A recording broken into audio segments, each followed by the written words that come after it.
Bien, estamos en nuestra edición número 83, como podemos ver, y esta es otra biografía, pero con una característica diferente. O sea, el tema es, como siempre, iniciamos por el tema, José, el hijo de Jacob, ¿no? José, tipo y o símbolo de nuestro Señor Jesucristo.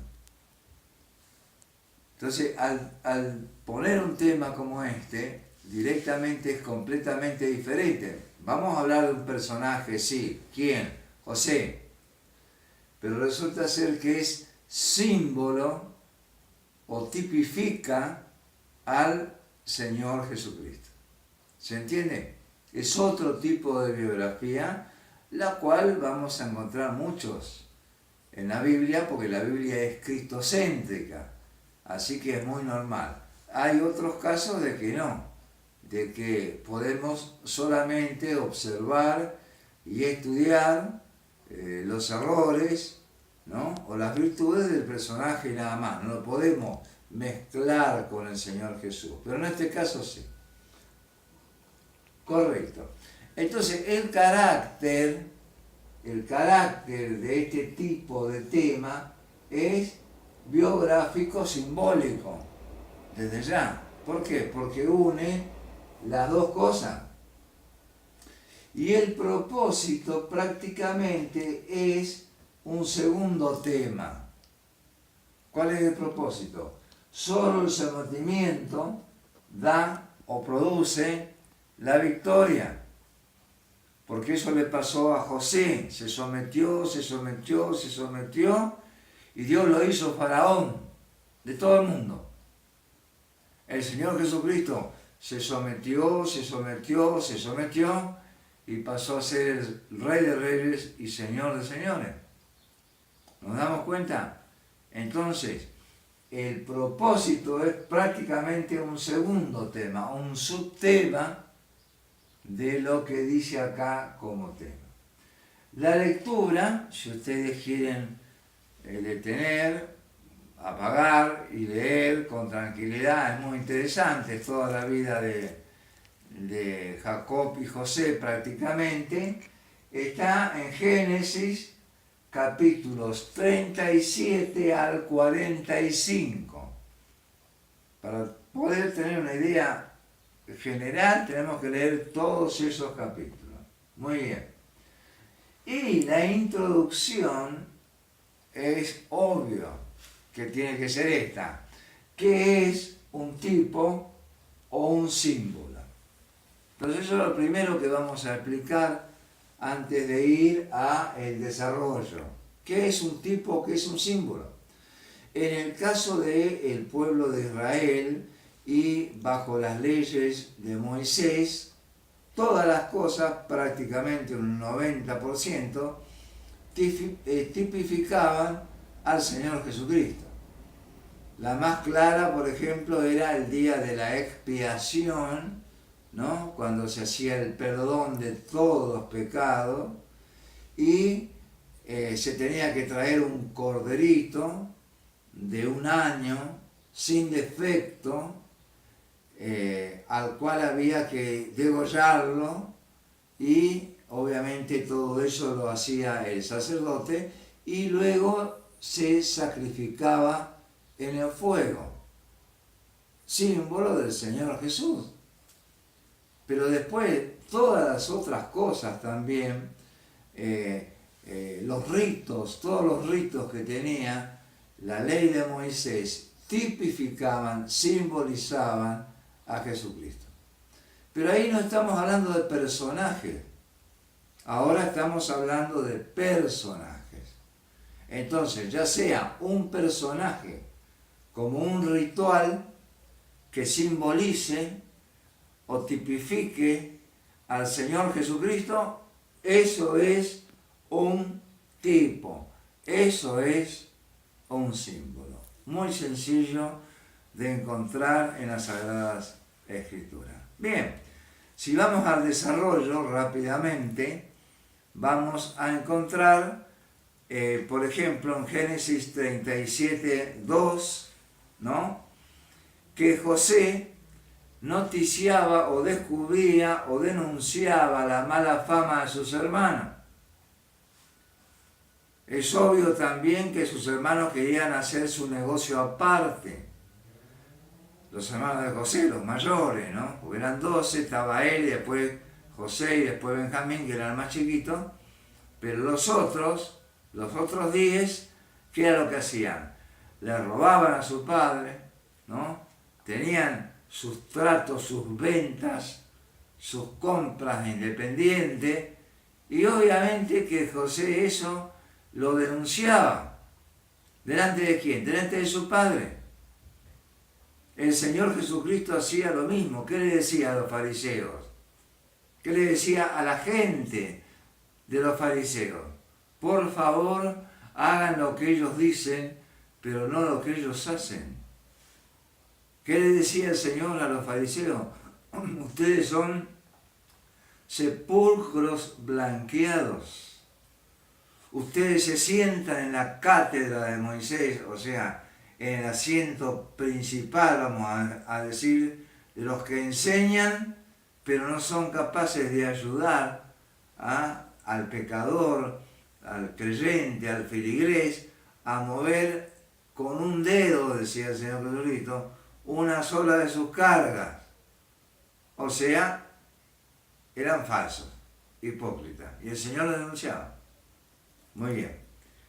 Segundo, el Señor fue vendido. José también fue vendido. Ya estaban hasta acá de José y entonces pasaban unos ismaelitas que iban a Egipto, y el que iba a Egipto desaparecía para siempre. Lo vendieron por chaucha, por monedas. El asunto era que desapareciera. El Señor Jesucristo fue traicionado y vendido por 30 monedas de plata, y ya sabemos por quién, por Judas Iscariote. En Génesis 39, 10 vemos que José renunciaba a las tentaciones. Acá hablando exclusivamente de la esposa de Potifar. Ahora, Cristo renunció a todo tipo de tentación. José no era un santo, tenía sus pecados y sus defectos como cualquiera de nosotros, porque si no los tuviéramos estaríamos ¿dónde? Allá arriba, si fuéramos santos. Estamos acá porque todavía tenemos que pagar algunas culpas, algunos pecados.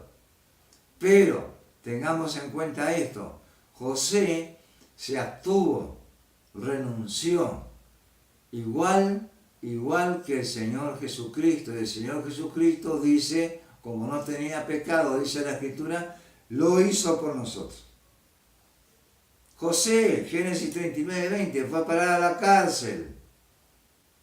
Cristo, ¿a qué cárcel fue a parar? A la de su propio cuerpo.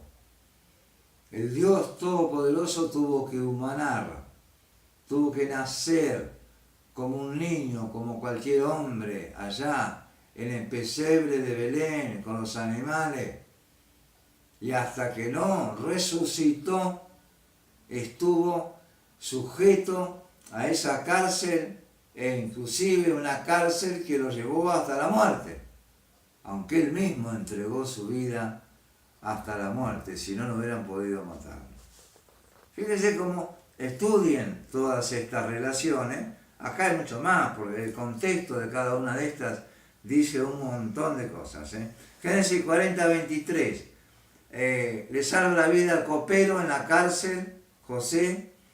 El copero dice, quédate tranquilo que cuando salga de acá voy a hablar nuevamente con el faraón para que te libere.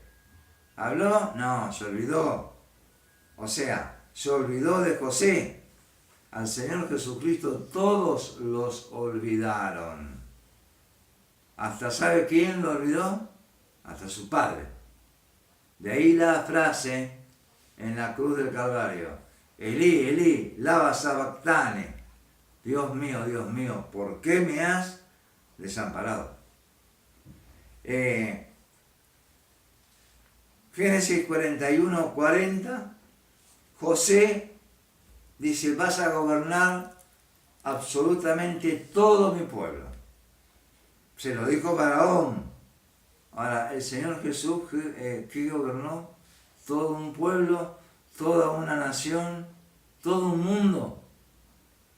Todavía le falta dominar y controlar y ser el dueño de la nación de Israel. Eso recién va a pasar en el milenio. Pero todo el mundo fue puesto en sus manos. Todo el mundo. Por eso fue, repetimos, Rey de Reyes y Señor de Señores. Finalmente, Génesis 45, 7. Le dijo José a sus hermanos, yo les daré vida y grande salvamento cuando se dio a conocer, cuando ya no aguantaba más. Y eso hizo con aquellos 70 judíos que entraron y se hizo una nación grandísima ahí en la tierra de Egipto. Pero el Señor Jesucristo dice mucho más todavía. Todo aquel que cree en mí o que cree en el Hijo tiene vida eterna. Esto es un mensaje biográfico, simbólico del Señor Jesús. Conclusión. Yo soy, o yo tendría que ser, como el barro en manos del alfarero. Porque si yo me pongo en las manos de Él y me someto a Él, como José, no vamos a decir como Cristo, porque ya sabemos que Jesucristo estuvo sometido toda su vida a la voluntad del Padre. Pero como José, ojalá tuviéramos ese pensamiento, ¿no? Ese blanco por delante. Seríamos como el barro, manuable, como el barro que se rompe varias veces hasta que el alfarero le da la forma que él realmente quiere. Y entonces dice la palabra, pasa a ser un vaso para honra. Que el Señor les bendiga. Creo que hasta marzo, hasta febrero no tenemos otro mensaje. Que pasen un buen año. No se olviden de estudiar las escrituras, de escucharlas. Recuerden la página para escuchar los estudios, www.labibliailustrada.com.ar, la que dice bienvenidos. Y bueno, nos veremos en febrero en el próximo devocional. Que el Señor, mientras tanto, hasta eso les bendiga. Y no se olviden de compartir esto con familiares y amigos.